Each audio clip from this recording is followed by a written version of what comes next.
First of all, let me introduce our project in a few sentences. The 8 points project was carried out over a course of 33 months with a €2.5 million funding from the EU. Its main objective was to improve the quality of life of people with autism by training professionals. Overall, more than 500 professionals were trained at 18 accredited training events. 3 conferences were held for an audience of 400. 2,000 pages of scientific literature were translated to Hungarian. 37 care institutions were supported by professionals. The competency of 140 parents was developed, and 100 families were involved at a leisure activity on the children's railway. We had established a set of criteria for autism-specific services for the key areas.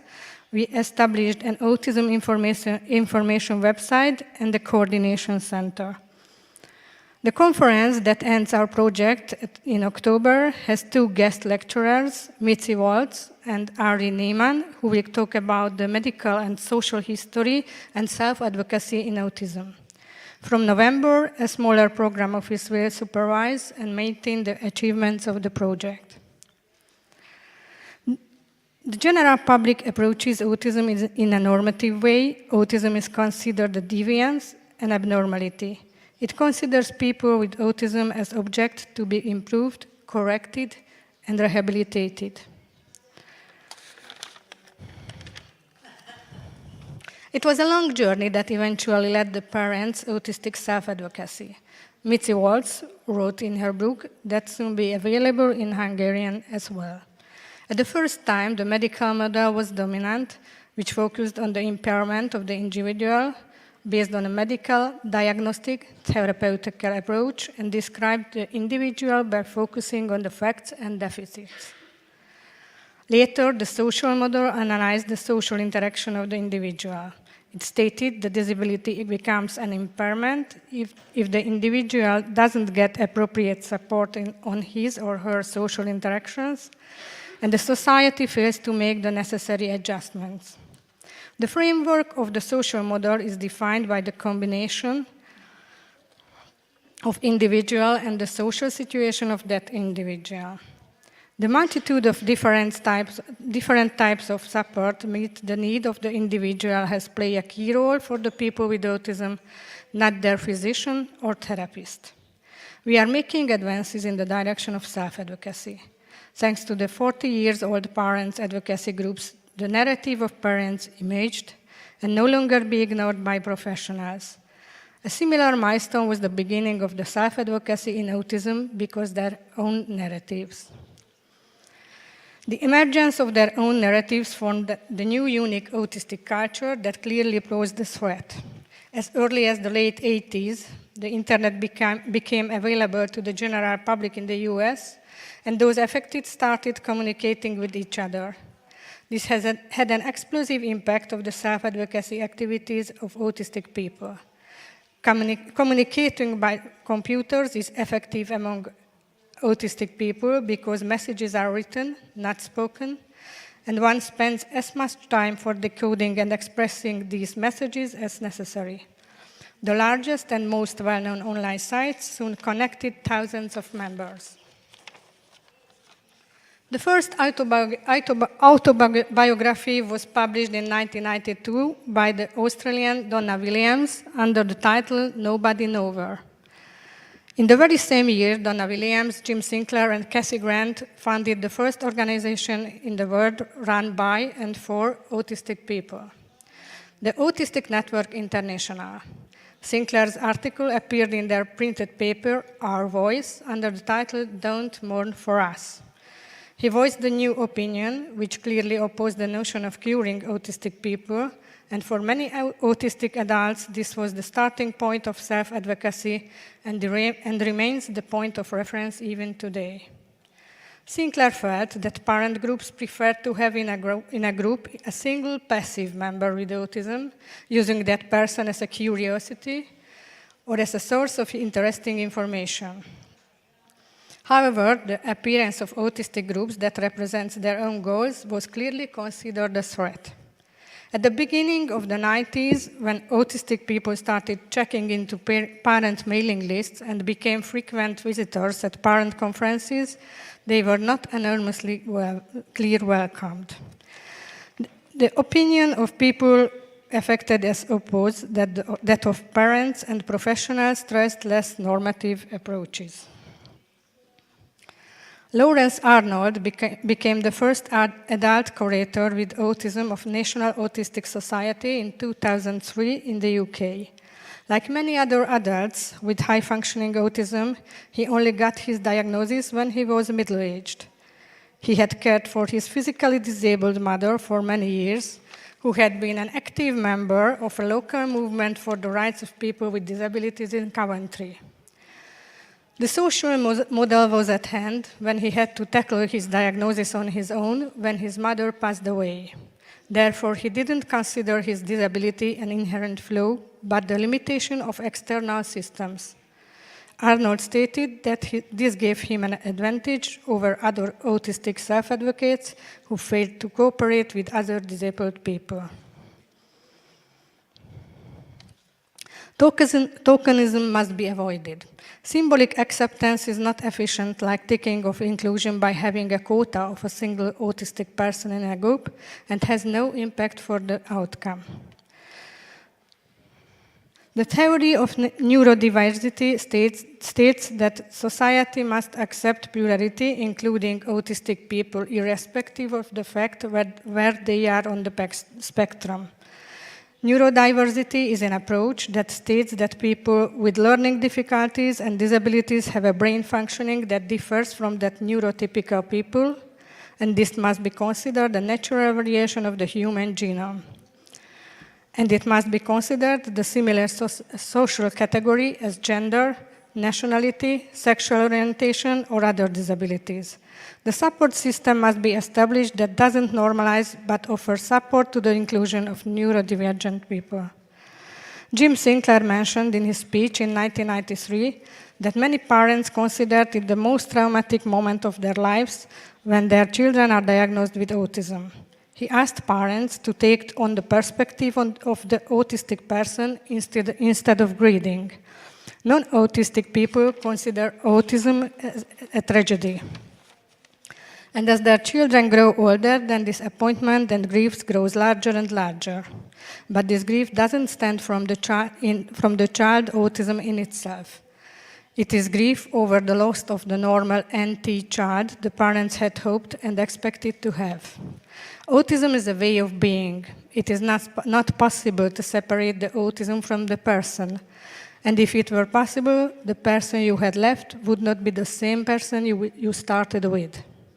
That is why the person must be accepted as an autistic person. Autism shouldn't be separated from the person or his or her personality. Data collection among autistic people also underline the same notion. We are not sick, we don't need to be cured, stated Sainsbury in 2011.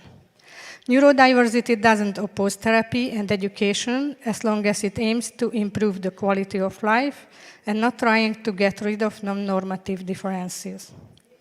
In summary, it can be stated that the social approach criticizing the normative approach is getting stronger in autistic self-advocacy movements, and this is also coupled with human rights.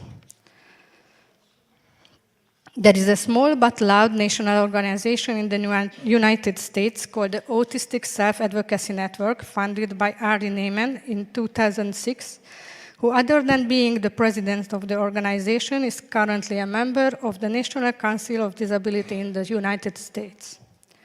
The position statement of this organization claims that the disability rights perspective within the autistic communities represented in the neurodiversity movement.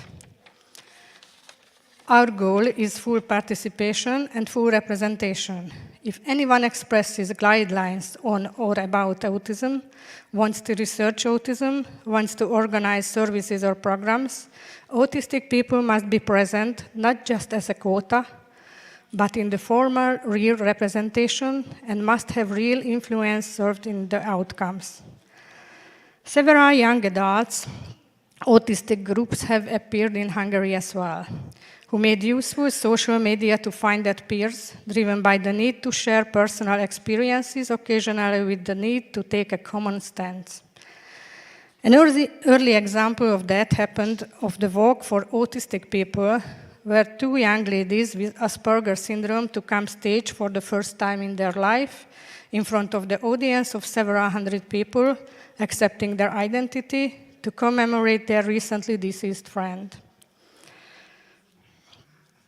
A group of enthusiastic autistic youngsters found me on Facebook as a project leader and asked to support that self-advocacy initiatives. With my colleagues, we decided to include professionals and take on these tasks. So far, it has been an informal activity, and dozen autistic youngsters meet every week in 2-hour meetings, and there are so-called NT participants who assist them in the process of self-advocacy. Research proves that self-advocacy of people with disability significantly depends on the level and the mode of support that they get.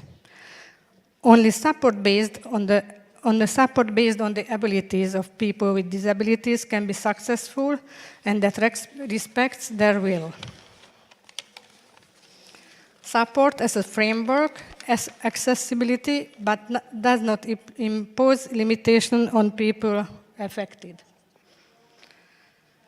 4 professional members have expressed the possible goals and asked the group members their opinion about it. We have laid down the rules. Neurotypical participants do not share their opinion on the topic and cannot influence the range of topics discussed, cannot vote, and do not have the right to make decisions.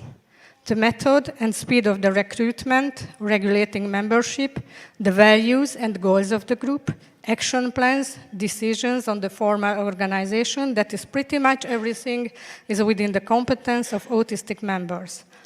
The NT participants help structure this meeting, keep the timing, and share their opinions whenever they are asked by the autistic members to do so. The project offers the physical environment for that meeting and also sends out the memo of each meeting strictly to the autistic members who are on the mailing list. Needless to say, all members are free to complement and add comments to these memos. In between the weekly meetings, members are engaged in lively online discussion. Run about the 8th to 10th meeting, the group underwent a serious crisis. It was caused by individualized interest that contrasted with group interest. On the other hand, the meetings were far too theoretical, and the real actions was missing.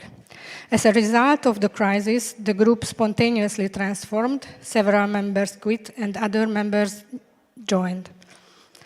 Currently, we see a very active group that respects individual differences, skills, interests, and difficulties. The group has specific actions on its agenda, which were accepted by its members. They organized a Skype meeting with Ari Neyman last week. And for example, the topics to be discussed by the self-advocacy section at the final conference of this project will be defined by this group. Thank you very much. Thank you. What about the surprise? And I have a small surprise for everybody in this room.